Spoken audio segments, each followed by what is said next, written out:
So I've been talking about the idea of the $10 million question, which is really at the core of this book. And I thought I'd tell you a little bit about the book and how it came about. As I was saying in previous posts, the question came about because I was running a post-hospitalization group therapy program for people with depression. And if you ask people in that situation, what do you think might help you feel better?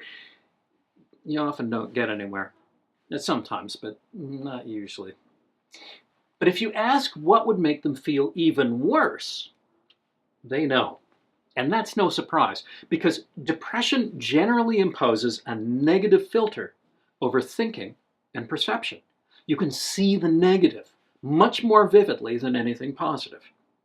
And the nice thing about that is that the road from depression to happiness and from happiness to depression, it's the same road. You just turn right or you turn left. So if we can find the road downhill, it can tell us a lot about the road going up.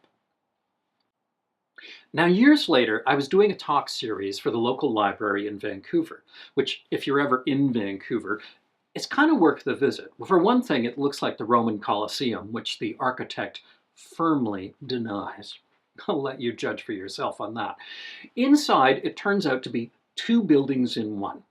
It's a traditional squarish building inside a circular or an oval one, leaving a nice internal space around the edges. And on the roof, there's a reading garden, which is a great space in good weather. Anyway, they host talks, and I was doing Psychology Salon, a monthly series on psychological topics. And after a while, you get stuck for ideas. So I thought, fine, I'll do one on this idea, how to be miserable. And that'll be great because no one is going to show up. And by 7:30, I can leave and I can hit the pub outside with the organizer. So I show up, and she's put out 200 chairs. Bless her heart. This is a weeknight in the basement under the library, as if people start showing up, and then more people, and then more people. And 10 minutes before I'm supposed to start, she's in the back getting more chairs out. And it turned out people actually liked the damn thing. So the next year, I do the same talk, and CBC Radio has me on the day before to explain the idea. And then a psychological association on the other side of the country wants me to run a psychotherapy workshop for their annual meeting. But they also want a talk for the public. You know, hey, psychologists exist. You might want to see one, that kind of thing. So what do they want? They want me to do how to be miserable. Okay, so I do that.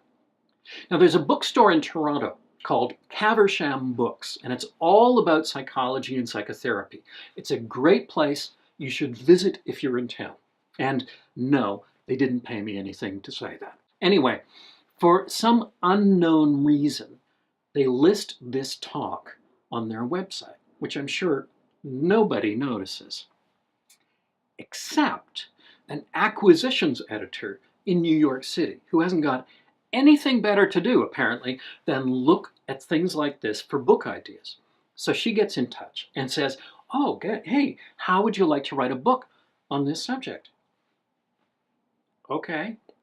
So I write an introduction and a couple of bits of the book, and I send it over, and she's really complimentary and says, we really like your writing, so how'd you like to write something other than this?